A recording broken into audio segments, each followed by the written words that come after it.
clerk please call the roll? Councilmember Wolf, Here. Councilmember Capes, Here. Councilmember Strawn, Here. Councilmember Rayborn, Here. Mayor Montgomery. Here. Quorum is present. Thank you. Please stand for the Pledge of Allegiance. Councilmember Strong, would you lead us? I pledge allegiance to the flag of the United States of America and to the republic for which it stands, one nation, under God, indivisible, with liberty and justice for all. Thank you. Please bow your heads for a moment of silence.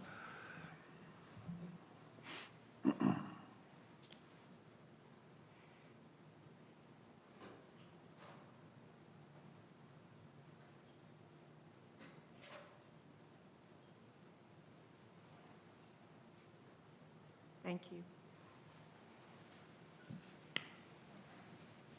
I've been asked to add one item to the consent agenda, item J, the approval of the Arbor Day Proclamation to be accepted by council. Are there any other changes to the agenda?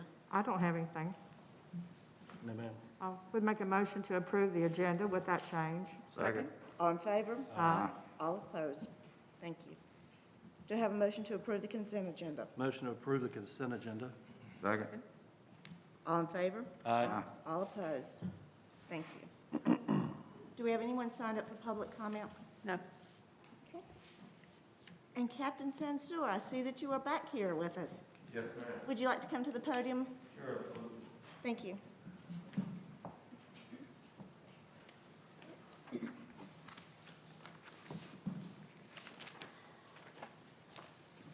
Good evening. Good evening. How are we doing? Good. So I guess I get started to introduce myself to the town. My name is Yusuf Sansour, and I ain't from around here. Get that out of the way. I mean, I'm all serious. I'm just I'm the new captain with the sheriff's office for Jamestown District 3 office. Just a little bit about myself. Actually started as the Jamestown car here in 1998. Did a little bit of Jamestown time and then moved to the narcotics division for the sheriff's office. Did that for a little bit. And then went on to work for the FBI for a little bit. Came back to the sheriff's office, worked patrol up in D1, up in the Summerfield area. Been in law enforcement since 1998. Held various positions within the sheriff's office, from bailiff's office to a captain up in District 1, and now I'm a captain here in District 3. I'm glad to be here. I look forward to having a good working relationship with the town and all the other towns within the district. Obviously, you all know Lieutenant Wiseman. Yes. He's gonna keep me straight, hopefully show me the ropes. But that's about it. I'll be more than happy to answer any questions, or we could just quickly look over some of the numbers. Okay. Welcome, and we appreciate having you here in town with us. Thank you. Thank you. I apologize, we couldn't make it the first time. We had a scheduling conflict and then COVID, so that kind of created Life happens. Uh-huh. a little bit of a mess. We just kind of put a quick report together, nothing too specific. I just kind of probably want to go to the next slide, please. That slide is too many little details we don't need. So we just kind of broke it down to the top 10 activities within Jamestown that our patrol division handles mainly. We had 410 traffic stops, some 911 unknowns. That's when people sometimes call 911, we're not sure what's going on. We send an officer out there to try to figure it out, see what's going on. We had 200 some odd burglary alarms, suspicious activity, suspicious vehicles. From suspicious activity or suspicious vehicles, that's just basically people, see an unknown vehicle maybe in the area or something that they see is not behaving correctly. We get dispatched out to see what's going on. Disorderly subject or a crowd, 63 calls for the whole year. Low assist needed. It depends. Sometimes it's the fire department, sometimes EMS that need help from the sheriff's office as a support element. Premise check, Sometimes people, when they leave town, they kind of say, hey, my address is so-and-so, can I have somebody check it out? Or we just kind of do premise checks on that, and we have those locations marked out so people go check them. Check welfare or assist family. A lot of times we'll have family members will call in and say, hey, I haven't heard from my grandpa, my son, and we'll go out there and check on them. Those are the top 10 calls that we tend to get. Any questions on that? No, sir. The good thing about Jamestown, it's quiet, and hopefully we'll keep it that way. I mean, there are some riffraff, but I'm not trying to point people out. We don't hold that against Lawrence, just because. Full circle. All right, let's go to the next slide.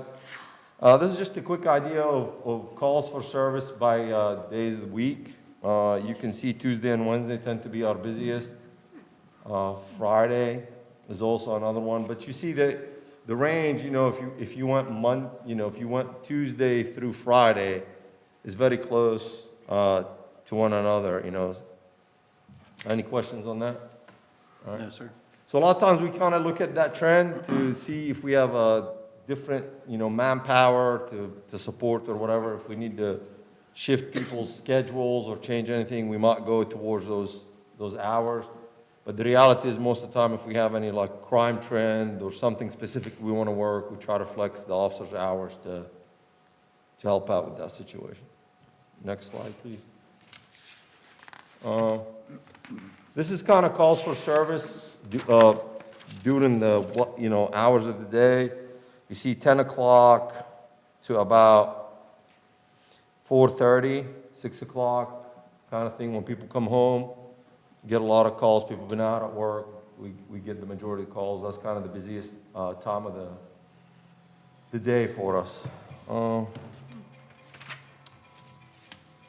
Any questions on that? Just trying to keep it brief. Okay, that's it for that one. Questions, comments, confessions? Great to have you here. Thank you. I'm glad to be here. Again, anything we can do to help out, or anything from the sheriff's office that I can do as the new captain, I'll try to do my best. My idea is to try to work with the community as best as possible to solve whatever problems we may have, but at the end of the day, we are a law enforcement agency, and we'll go from there. Yes, sir. You mentioned you weren't from around here, what, Kentucky, Tennessee? No, Hyde County. Okay. Love you, mean it. Love you too. Now, I was born and raised in Bethlehem in the Middle East, and I moved here in the 90s. Excellent. Thank you. Appreciate You. Thank you so much. Nice to meet you. Be safe out there. Thank you for keeping us safe. Thank you. We appreciate it. See you. Anna, would you come to the podium and update us on the land development ordinance, please? Good evening. Staff have prepared updates to Article 17, the sign regulations, and Article 24, nuisance abatement and property management code of the land development ordinance. These changes have been made to provide clarity, correct conflicting size requirements, update formatting, and provide the addition of minimum housing code regulations as well as non-residential building code. In front of you also are 2 pages that are just minor changes from the last time you've seen it. The sign ordinance, we added a time cap for temporary event signs. Those are signs that are up for just 3 days, so if a business had a sidewalk sale or something, it's just a weekend, they could put that up. Previously, there was nothing, so they could just put it up every other day if they wanted. So we wanted to just close that loophole. Last night, the planning board heard the minimum housing recommendations again, and they requested to update the language for the heating system to match the 160D word for word. So those updates have been made, and they're in red on the page. Alliance Code Enforcement has provided the suggested additions for Article 24 of the LDO. The minimum housing additions are based on the International Property Maintenance Code, and the additions have been also updated to comply with 160D. Sarah Glanville, our planning board chair, is here to present the planning board's recommendation, and Brandon Emery is here to speak about those updates to minimum housing code and non-residential code in Article 24.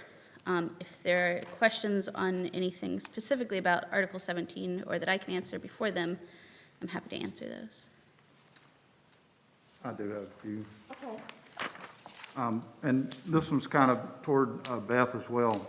Beth, when we say, second page in on the minimum housing, 24-4-2, State Building Code and International Property Maintenance Code adopted, my question would be is, if we adopt the IPMC, should we word it the way that it's worded?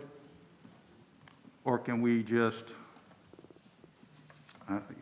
take leave and just word it any way that we want to when it comes to each individual code? Lawrence, I'm not sure I understand that question. I was satisfied with the language as it is in the proposed ordinance, only because it was important to me that it referred to later adopted versions. And again, what that means to me is that that does not have to come back before council every time that there is a small change or any change at all to those codes. We don't have to go back and revisit it every single time. Right, no, I understand that. Okay. My question more pointedly is, if there is a code written ABC, just for example, IPMC writes it ABC. If we don't write it ABC, we write it ABG, whatever, but we are saying that we are adopting their code, are we then, is there going to be a problem when we say we've adopted their code, but yet we're wording it the way that we want to word it? It's not worded individual, and I can go through and cite out several of them, but they're not worded the way that the IPMC actually words it. And I can give you a real quick just example. If you take to the page, a couple of pages after that, 24-4-8, number 1, under A, it says A, general, number 1, and you can read that, but basically it says, must have a window or a skylight, blah, blah, blah. But if you go to the actual IPMC code itself, as written by those folks, there is a exception that allows for, number 1, to exist if it goes into something similar as a screened-in porch. We're not allowing that. Okay. So there's other examples I can give, but how do we rectify that part of it? If IPMC is giving exceptions, but we're not wording it that way, where does the public stand? I understand what you're saying now.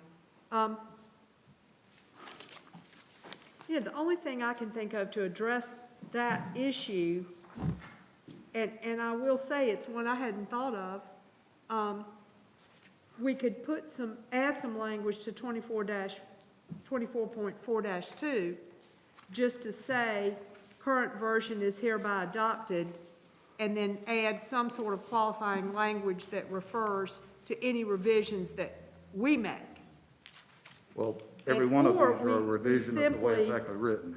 Are the versions of the state building code, Anna,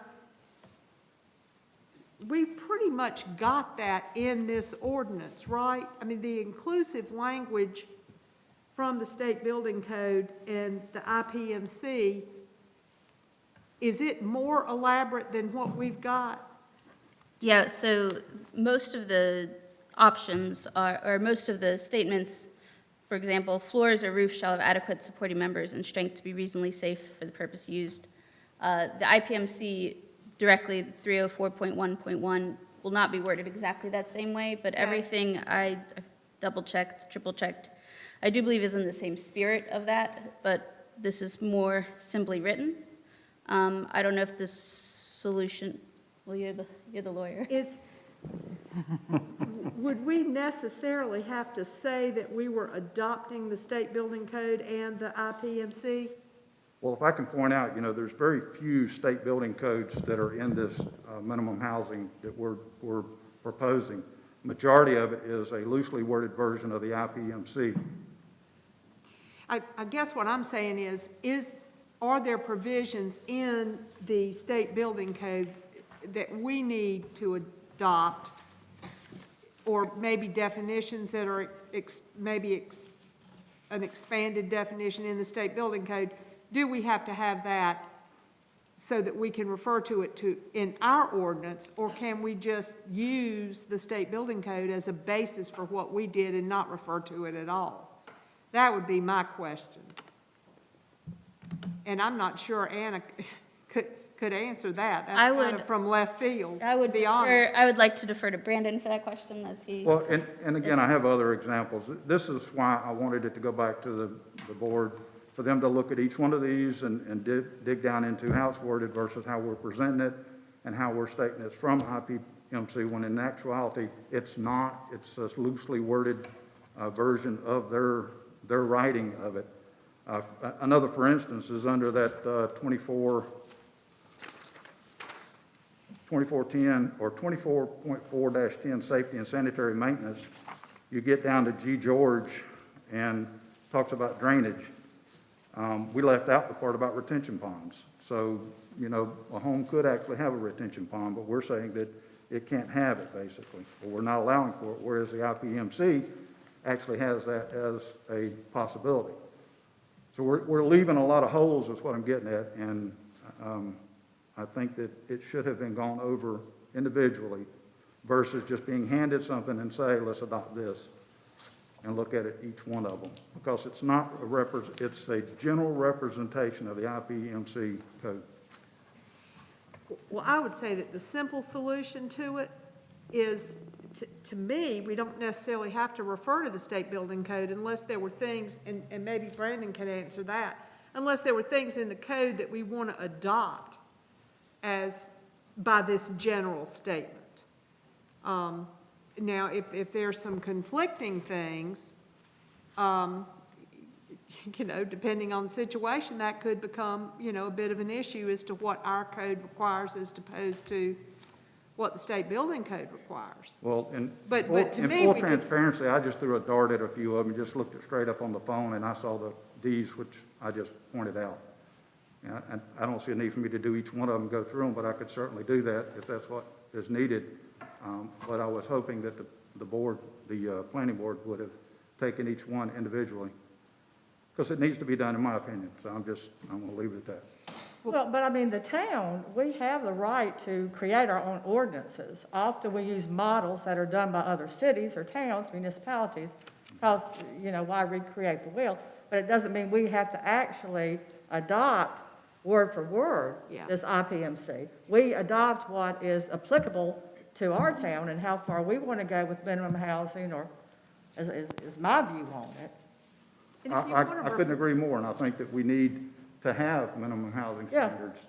But as well, when you look at these and you look at the way that they're worded, just for instance, that one where you must have a window and it has to be to outside or a skylight to outside, what about the people that go to a screened-in porch?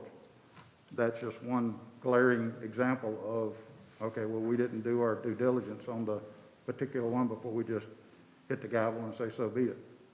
And that's my concern in doing these, that we don't do our due diligence on each one individually. Well, I mean, would you, an inspector or enforcer, whatever, enforcer, I don't like that word, would the inspector say something to somebody about a screen porch and say you should have a window in there? I mean, in reality, is what I'm getting at. But I got it up loud, but I didn't hear Well- everything you just said. Well, you were talking about having a window in a screen porch. I said, would an inspector actually go up to a homeowner and say you're supposed to have a window in a screen porch, because a screen porch, it's going to be nothing screened in and a door? I understand your question, but at So- this point, there's nothing that says that he couldn't. Yep. He or she couldn't. Well, Might but be, why would he, I guess is my point. it might be a good idea to, I believe our local inspector might have a word or two. Well, There's a hand up. I'm just saying, you know, we have the authority to create our ordinance. It doesn't have to be somebody else's, so. I know there was some interest, you know, in maybe referring to the building code and referring, you know, to the IPMA, but I think you're exactly right, Mayor Pro Tem. We are modeling our ordinance after those codes, But, for instance, a retention pond in a residential thing is probably, I doubt we have any in town, whereas when we're looking at a commercial maintenance code, we may well have a retention pond requirement. Now, we also have other environmental regulations adopted by the town that refer to how we treat retention ponds and when they're needed, based upon, the application for construction and that type thing. But I don't know that there is absolutely a necessity to refer maybe to the building code per se, but not to the IPMA code, because we didn't feel that everything that was in the IPMA code would be applicable to Jamestown. And what we were trying to do is to come up with something a little bit more tailor-made that would be less restrictive and less comprehensive, because we're a town of 4,200, and we don't need everything that they have in Greensboro and some of these others. Their ordinances are huge and thick with a full staffing. And so I would certainly be in agreement with the town attorney that we ought to take out the IPMA. Now, what we have is modeled after that, but we're not using everything that they have, nor do we want to. Yeah, I was gonna say, we weren't wanting to get real specific, I think, and be so restrictive to folks. It was supposed to be more a simple solution to things, was my understanding. Yeah, and to your point, though, it should be simple, but when you look at the one where it says every habitable room shall have at least one window or skylight facing directly to the outdoors, when you read the IPMC, it gives an exception, which would be something as simple as a screened-in porch. That window could then lead into a screened-in porch. Right. I understand egress and all the things that go along with it, and we want them to be safe. Yeah. But if you don't apply an exception, then this says, I got a neighbor right around the corner, got a huge screened-in porch out front. So that means every one of them doors and windows are not where this stands. Huh. So it's in violation of what this is. And I don't know if they're grandfathered in, but my point being is that we're not allowing for an exception. And That's why if we left out the IPMA reference, even if we didn't have that, I mean, our interpretation of that just because there's a screened porch outside, you can see from outside to the outside.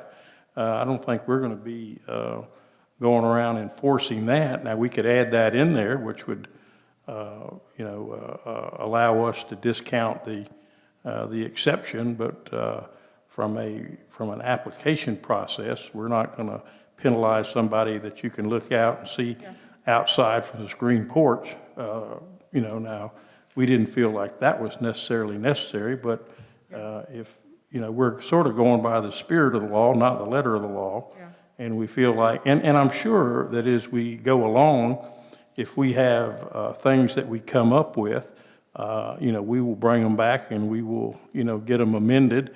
This is sort of our maiden voyage on this. We've used ordinances from, 10, 15 different towns that have been doing this for some time, and we feel like we've come up with a good balance, but we realize from time to time, just like all the other ordinances, that occasionally an amendment is order if we come up with something that we think is, if enforced, would be unfair or harsh or punitive when we didn't really mean it to be that way. We would come back and get it changed, and that's that's the town board's philosophy, is trying to use common sense and not trying to have a nail and we just hit it with a hammer.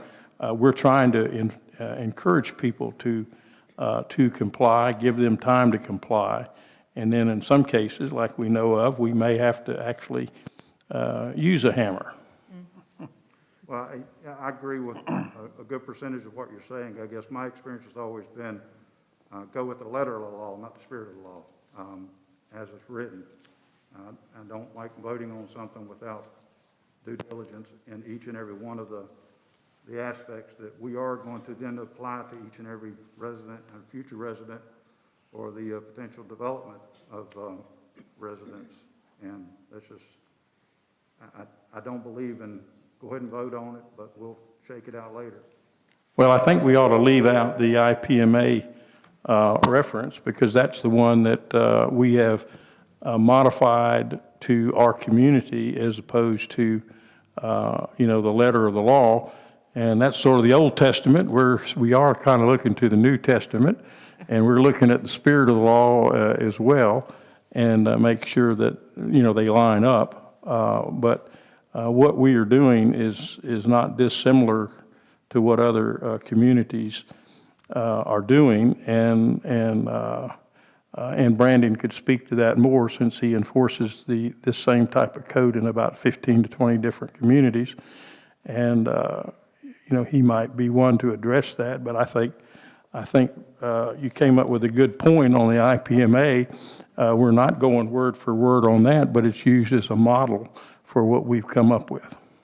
I personally would like to hear Brandon's point of view on some of this stuff as well, if that's okay with everybody else. I was glad to see you had done that, people could have the extension, because with the, it's hard to get materials these days, and if they were making a good faith effort, but they can't get materials for 60 days. So it was good to see that you put that extension in there. So again, I would like Brandon to come up and make some comments if he has any thoughts on it. Brandon?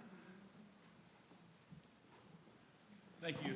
It's a pleasure to speak to everyone tonight. So a lot of things were covered a while ago, and I will try my best to address those issues and concerns that we have. First and foremost, I will clarify that what we are doing is to the letter of the law. The law that grants us the authority to do this is under 160D. That's North Carolina General Statute.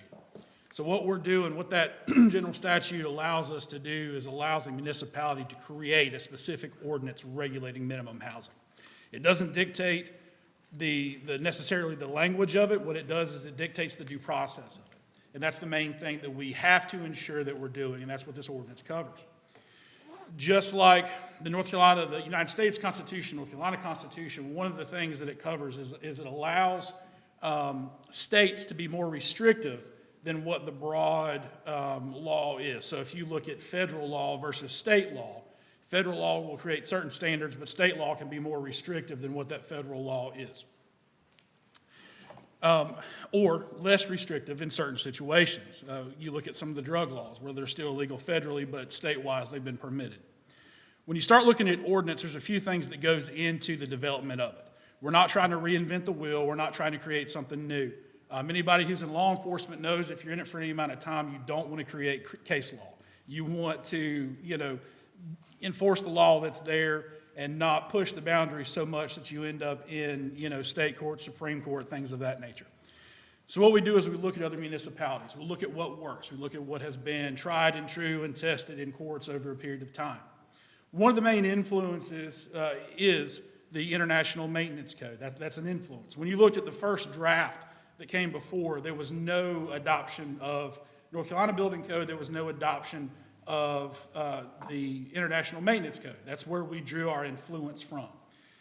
I think from diving in a little bit further and going back to, hey, where does this language specifically come from, it kind of got convoluted a little bit over a period of time. And when you dive back to the lowest common denominator, that's the primary influence that it comes from. Several different things, because each community has found certain issues in their community and that they've had to amend or reword some of the language.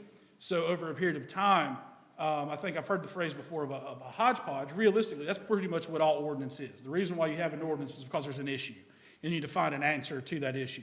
A lot of communities face the same issues that Jamestown does. There's a lot that don't. So there are things that we don't necessarily need to have in there. We're not putting together a building code. What we're putting together is a minimum housing ordinance. That in and of itself explains everything. It is the minimum, the bare minimum, to ensure health and safety in the community. We're not looking at trying to interpret certain issues. I know screened-in windows was a topic that was talked about. Well, for the screened-in windows, we're not going around looking to see if you've got a screen on your house. What we're looking at is to determine whether or not you're using that window as ventilation. If you're using that window as ventilation, you've got to have a screen on it, because we don't want rats coming in. We don't want mice coming in. We don't want vermin, squirrels, bugs, insects, things like that. A lot of times what this is used for is when we get called from a renter saying that their landlord refuses to fix anything in their house. We come in with consent from them to do an internal inspection, and while we're in there, we happen to be in the bathroom. realize the vent doesn't work. They've been using the window to vent everything in there because that's required under undercode to be able to do. And there's no specific screen to stop anything from coming in and out. So that's one of the minor details that are in there. When we reworded some of this language was reworded for one main thing.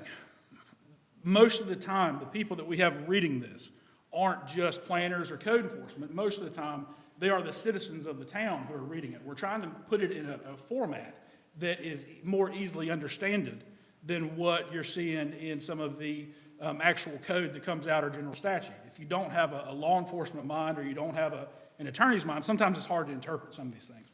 So we tried to redact some of the things that didn't seem to apply to the town and reword some of those things to where we do have the spirit of that law. This is what the intention was. Because when you look at law enforcement, when you look at code enforcement, anything like that, you look at intent.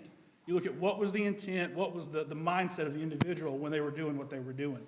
And that's what we're trying to do with this code. That's why we're trying to write it in such a way that it works, it would be very applicable for Jamestown, and it would be something that wouldn't be so restrictive that we would have major issues with that. I'll give you a prime example of why we need this. Right now, we have an ordinance on the books that allows for unsafe structures.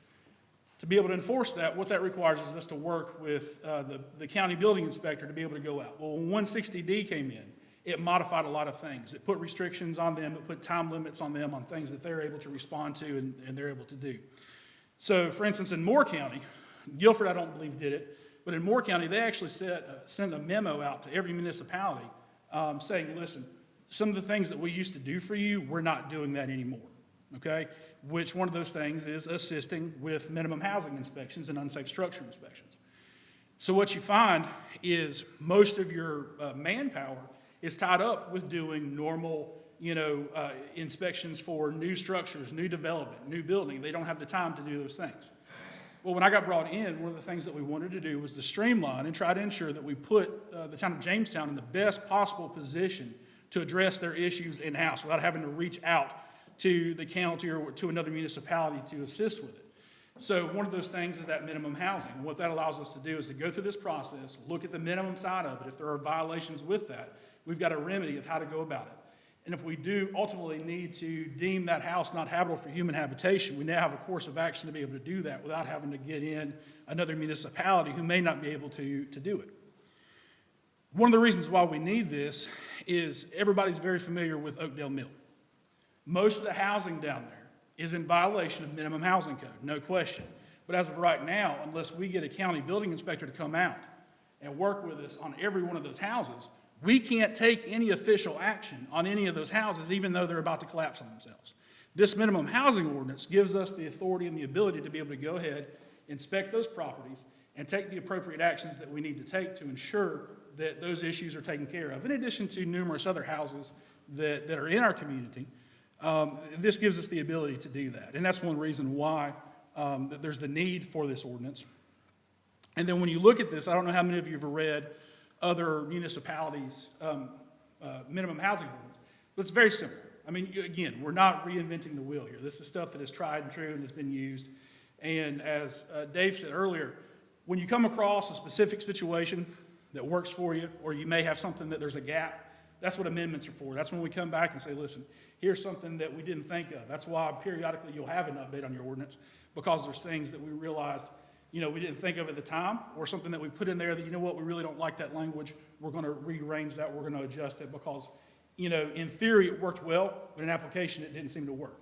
The ordinance itself, it's a phrase used periodically with things, but the ordinance is a living document because it changes, just like law. Case law comes out and things change. You look at search incident to arrest of Arizona versus Gant years ago, and that changed the entire search incident to arrest simply because of a traffic stop that wasn't even a traffic stop. Well, things change. We have to be able to evolve with that, and that's what we're doing with this ordinance and with the minimum housing. So I hope I explained some of the stuff. If you guys have any questions, I'd love to address that now, or any specifics that you may have. I don't at this point, but thank you. Thank you. You brought up the screens, and it posed a question in my head when you brought it up.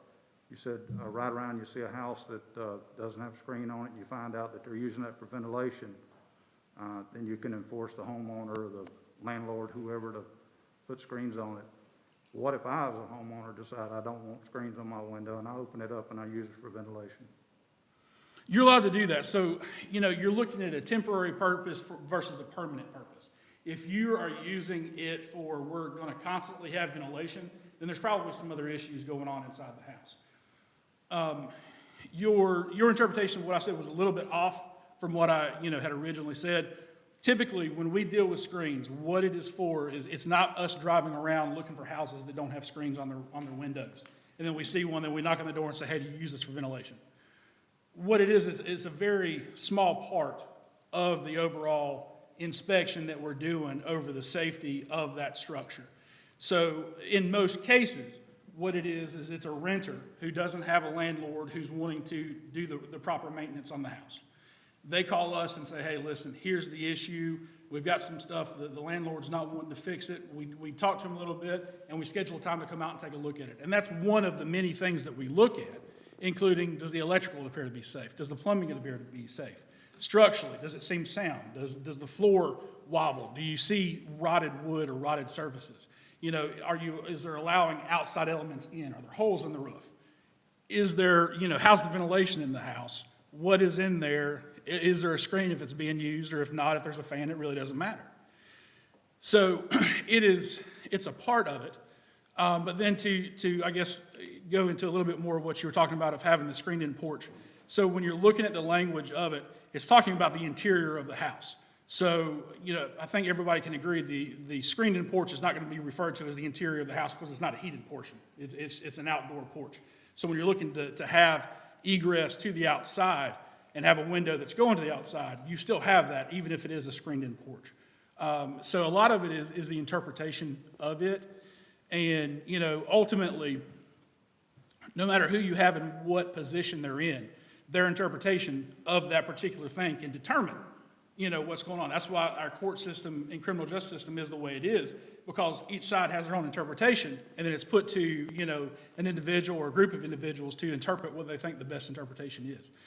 So we tried to go about it the best way that we could to ensure that the citizens of Jamestown would be held to the same standard for that health and safety, and it allows us to take action, allows the town to take action if those violations persist.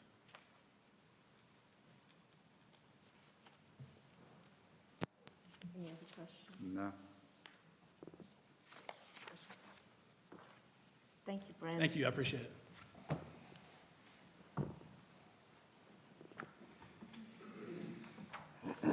Sarah Glanville, the planning board chair, is also here to present their recommendation. Thank you.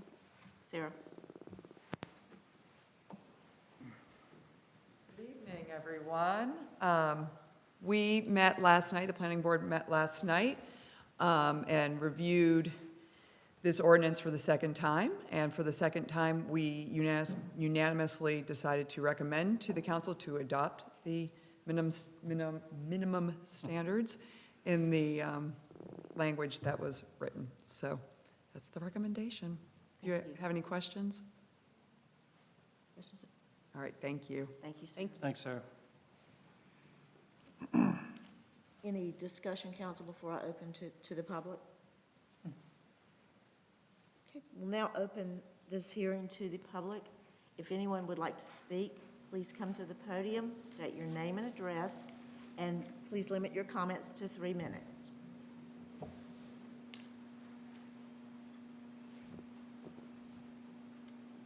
Seeing none, I'll close the public comment period of this hearing and return to council. Council, do we have discussion?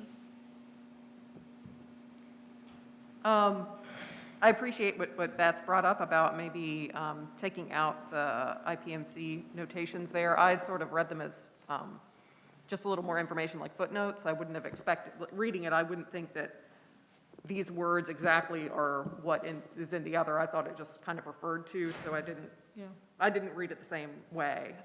But I would be fine either leaving that in or not. I was, at the planning board meeting last night, and Brandon was very helpful there too and explained a lot of things. I had some good questions. And so I did want to stick that in as well. I think Thank it you. was good to see it again, yeah. Yeah, likewise. As far as leaving it in as a reference point, I don't necessarily see it as anything. When I read through it, I took it the same way and just saw it as a, point of, we started with this is where we're at, and this is what it comes from. So I feel fine with that. Just like to make myself clear, I do think we need one. I disagree with the way that this one's written. Well, I think, this goes back to some of the planning we've been talking about for some time, that we wanted some ordinances to help us with the commercial district. We didn't have anything to help us with legally being able to, people keep your property up. And the same thing with minimum housing, and, which we all said that helps maintain people's property values, safety. I think this accomplishes what the goals were that I know that we talked about.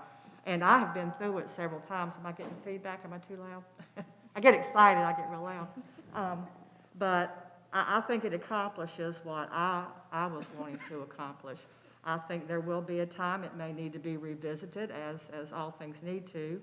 I don't think, like you said, we should just approve it and say we'll do something about it later. I think there's been a lot of thought been put into it, in my opinion, and I'm comfortable with all three of the ordinances. Likewise. Do I have a motion from the council?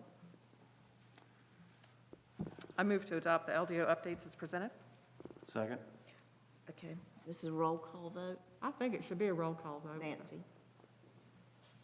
Councilmember Wolf, Aye. Councilmember Capes, Aye. Councilmember Strong, Nay. Councilmember Rayburn, Aye. 3-1. Thank you. Motion passes. Do you have a consistency I statement? do have prepared a consistency a statement, if that is required, which I felt it was.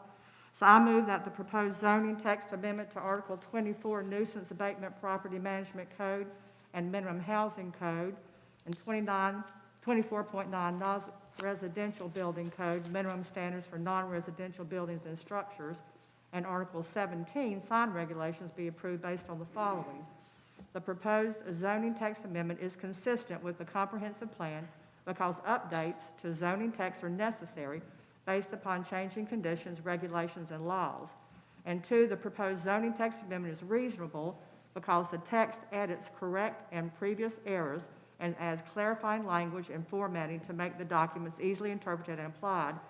And the proposed zoning text amendment is in the public interest because it will prevent the emergence of blighting influences in the residential, downtown, and commercial districts through proactive code enforcement and promote consistent and equitable application of the regulations that promote the general health, safety, and welfare of the people of Jamestown.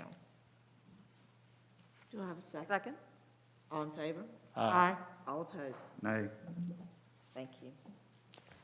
Okay. Anna, would you discuss the public hearing on the annexation of 2221 Guilford Road and associated properties? The public hearing for annexation was opened at the November 16th, 2021 regular meeting for the property owned by D.R. Horton at the Mackey Guilford College Road. As discussed at that meeting and following meetings, that matter is still not yet ready for discussion. Therefore, staff respectfully requests that the town council continue this public hearing without further advertisement until the March 15th meeting as our legal counsel prepares the package. Well, I would Before move Before we to, do that, I'd like to we'll see if open, there's someone here to speak, yes. open the hearing to see if anyone would like to speak that's here this evening, knowing that we're not going to make a decision, but if you're here, we want to hear from you.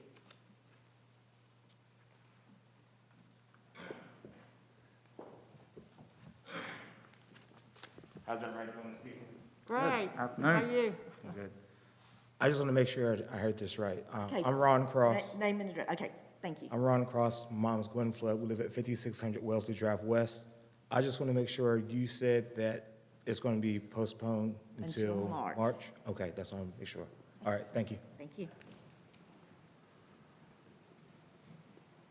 Is that it? Well, I would move to continue this public hearing on annexation to the March 15th meeting. I'm assuming that's here in the Civic Center at 6 o'clock, Second. Without further advertisement. without further advertisement. Second. All in favor? Aye. All opposed? Thank you. And Anna, the rezoning request.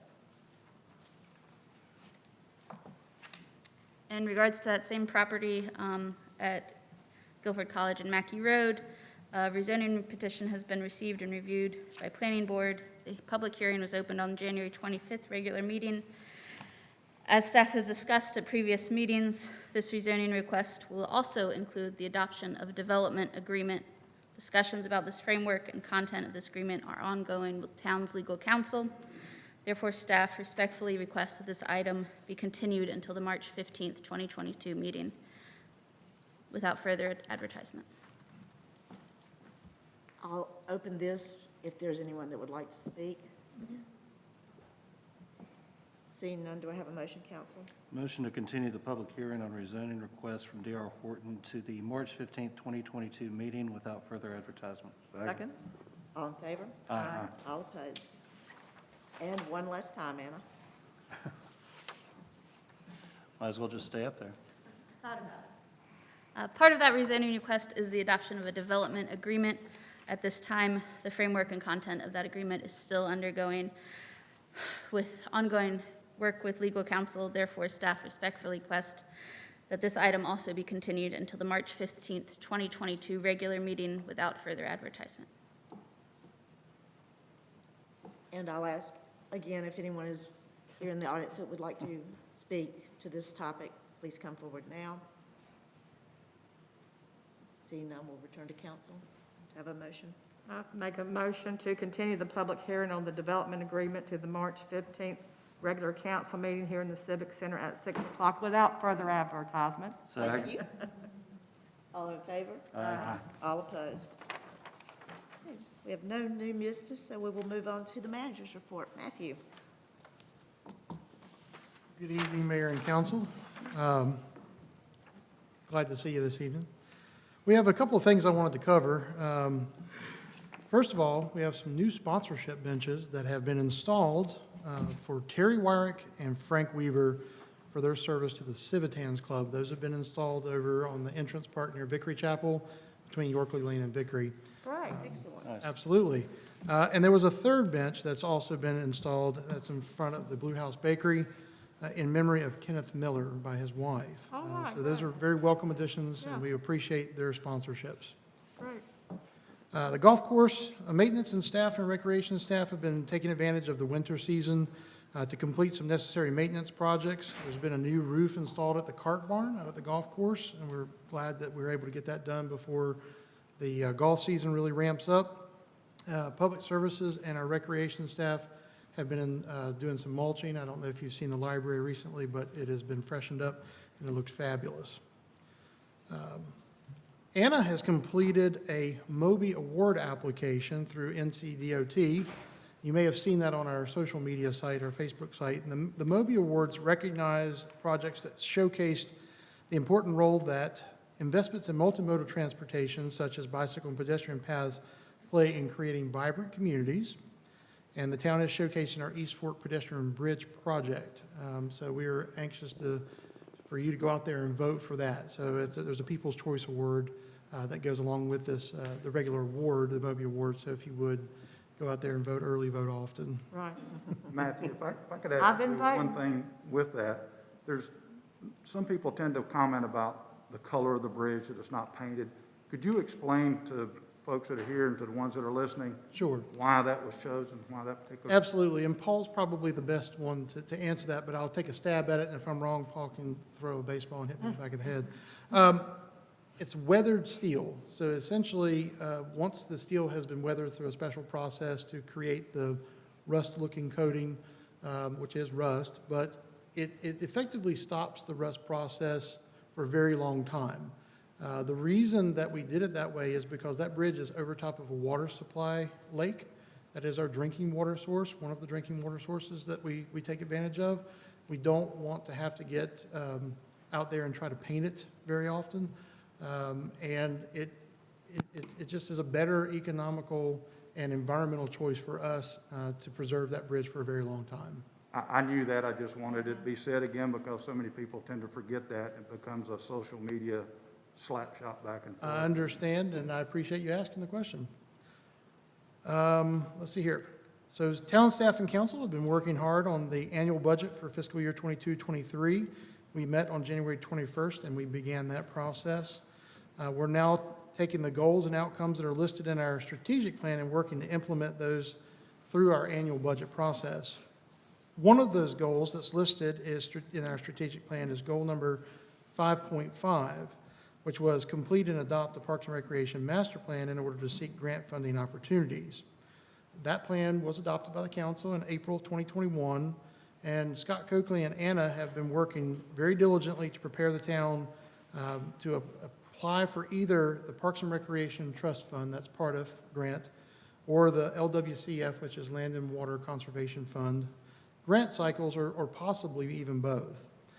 They're going to be engaging with the Parks and Recreation Committee to identify the components of the plan which would qualify for grant funding, and then conducting public input sessions over the next few months, and then we'll bring something back to this board for your approval for us to move forward with the grant application. I want to say that the town has been awarded its 14th annual Tree City USA designation. Many thanks to Anna for taking up that application. I used to do that. I know it's a lot of work. And submitting that information to the Arbor Day Foundation, and that makes Jamestown one of only 3,676 communities across the entire nation that have been eligible for that award or been recognized for that. We are also working on an operations continuity plan with the Piedmont Triad Regional Council, which is goal number 1.3 in the strategic plan, and that will assist our leadership in preparing for appropriate staffing levels and key positions to help ensure efficient operations of the town into the future, which also is tied to goal 2.6, achieve minimum staffing levels for all departments. We'll be reporting the outcomes of that work to the board before the end of this fiscal year. Stay tuned for that. I want to say that loose leaf pickup will conclude on February the 25th. That's not this Friday, but next. We do kindly ask people to have their leaves out about a week early on the 21st, that's a Monday. That will make sure that our guys have a chance to get around town one entire time to pick up your leaves before the end of that cycle. I do want to take a couple of minutes here. It's not very often that you get to meet some people that really mean a lot to you and very special. And over this past year, we've had a chance to be graced with the presence of Dave Treem. And Dave, will you come up here with me? Not sure. I've worked with you before. Come on, it won't hurt long. All of us have been very fortunate to have Dave with us over the past, a little bit over a year now, a year and a month. And I just wanted to say publicly, thank you very much. You mean a lot to me. Thank you for your leadership and thank you for your friendship. We will try to have Dave come back and work on some special projects for us, but if you would, just please, round of applause for Dave. Yeah.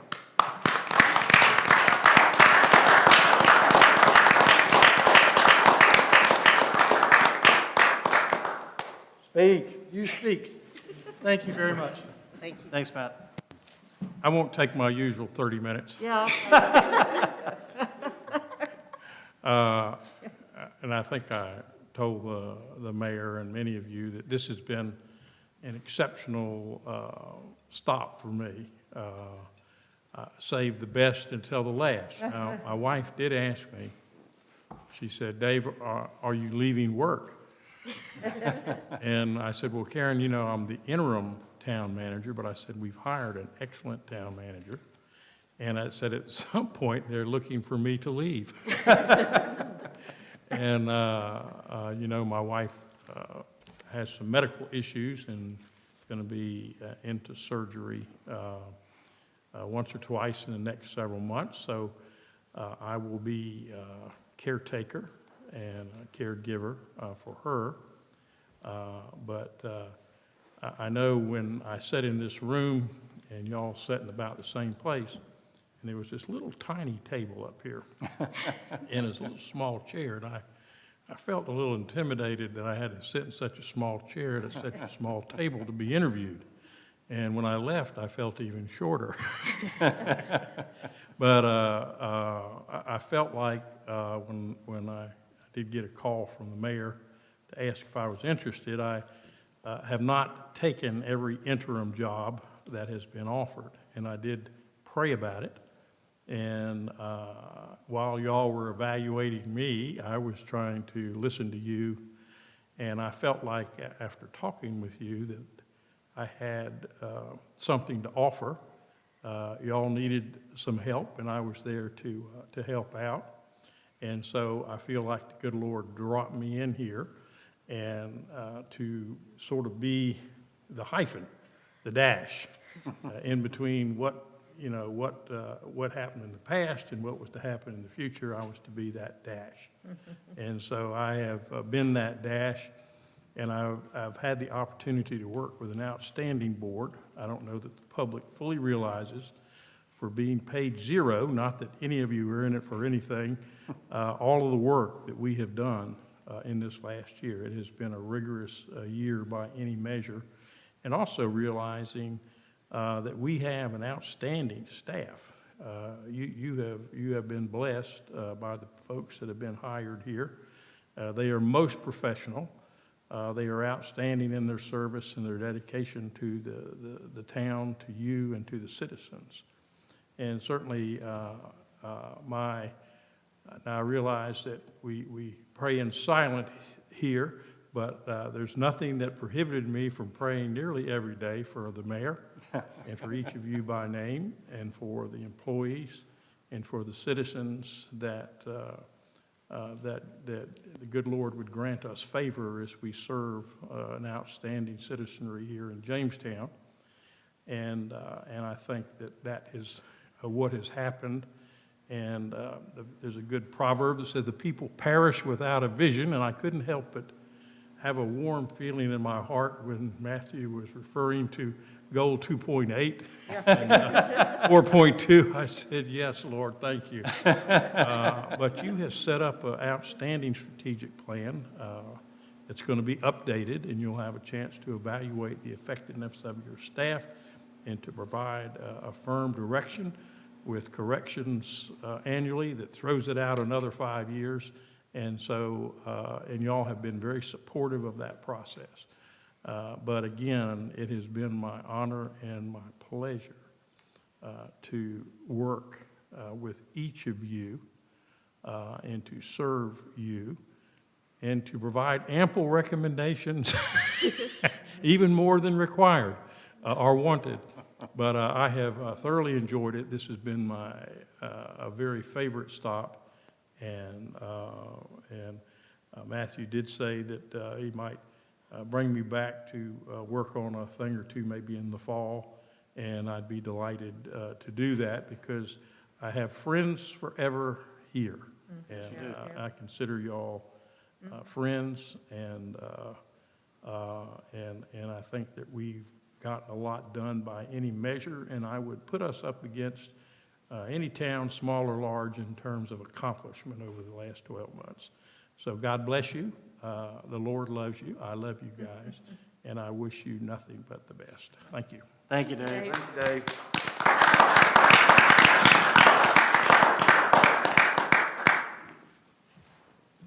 Council, do we have any committee reports? I can do a quick update with the Livable Communities Committee. We had spoken about it at the previous meeting, but workshops have been set up for March, April, and May. They're going to be via Zoom, AARP workshops. There will be Home Fit that talks about how to age in place in your home, a Fraud Watch program, and one other. But you can check the town's website events page on that. So that's what that's been working on. And then also Sarah, updated from the planning board about how that LDO vote was. But also just wanted to say that the chair and vice chair, Sarah, and then Ed Stafford, were both reelected at this past meeting. Well, I was reading on those workshops. Yes. That they would be virtual, but that you could also come here to the Civic Center and watch them. Right, so you can either watch at home, or if Or you're you not can come comfortable doing here. Zoom from home, it'll be on a screen here Okay. too, so. Great, great. Perfect, thank you. Do you have any committees, Lawrence? No, thank you. No, ma'am. Martha? No, It's a miracle. well, the last in January, it wound up because we did our council meeting late, so I got the TAC. Okay. And this month has been canceled. And I did go to a part of Board of Trustees, but it's a regional thing. It really, there's nothing specific here to go about. But Thank thanks you. for asking. All right, Marlene, do you have a high school report for us? Yes, I do. So our spring sports, our official practices started yesterday, Monday, February 14th. Our boys basketball team are co-champions with Northwest, so yay them. Yay, them. We have study abroad coming up this summer, so our deadline for those applications are February 16th. We have a teacher workday coming up next week, February 21st and the 22nd. The talent show is February 25th, so that's the first time that's happened in a while. We have a family engagement night and student registration night for 8th and 9th graders on March 3rd, and for 10th and 11th graders, March 9th. And those are like rising, so 8th and 9th graders will be the rising grades, and 10th and 11th graders will be like the rising grades also. So that's it. Thank you so much. You're welcome. Thank you.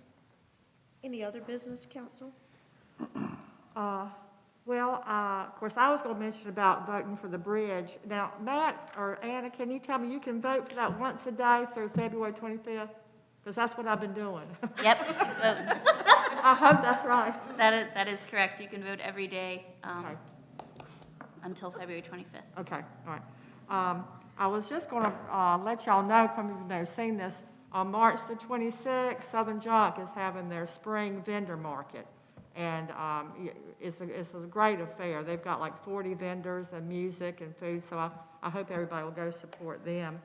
And Paul and I do have a meeting set up with the District 7 DOT engineer on March 24th to talk about these projects that we've been talking about for months, but we're going to get him here in town and drag him around again and hope we get some actually things done. And then I just wondered, with the Arbor Day, are y'all going to have a celebration of any kind? So we haven't planned anything as of yet. You know, with COVID and things, the last couple of years, they have not required it as a part of the thing. But we do have a couple of things that I think would be great to re-engage with the Ragsdale students. Yeah. So I was going to speak to Marlene right after the meeting. Okay, well, cool, there you go, great, great. Great, thanks. That's it for me. Matthew, did you have some other business for us? I do. As you recall, we talked about our budget calendar for fiscal year 22-23, and we did have a meeting, as I said, on January the 21st. At that meeting, we decided that there would be a follow-up budget workshop with council. It would be a special meeting on Tuesday, March the 15th, which is our regular meeting date. And it was going to be from 9 to 3, but our finance director will not be able to be here that evening, or that morning. So I was going to ask if it would be possible, and we might make a recommendation, that we meet on Friday, March the 25th. I was going to see if that might be acceptable for the council. We would meet at the golf course at 9 a.m. on the 25th. I'll be there. It's fine with me. You're not going to be there? No? No. Now, if we can still, are you going to have Zoom or open phone call or something like that? We can certainly have you phone in if that's acceptable. Yeah, I'll be on vacation from the 16th through the 11th. Okay. We can certainly do that. We'll just phone you in there. Very good. Thank you very much. Okay, do we need Thanks, to vote Matt. on that? Do you need a vote? Let's go ahead and get you to vote on that one. Okay, do I have a motion to change that meeting date to March 25th at 9 Motion. a.m.? Motion to reschedule the March 15th budget meeting to March the 25th at 9 a.m. At the golf course. at the golf course. Second? All in favor? Aye. All opposed? Thank you. Thank you. Thank you. Having no other business, do I have a motion to adjourn, council? Motion to adjourn. Second. All in favor? Aye. All opposed? Thank you.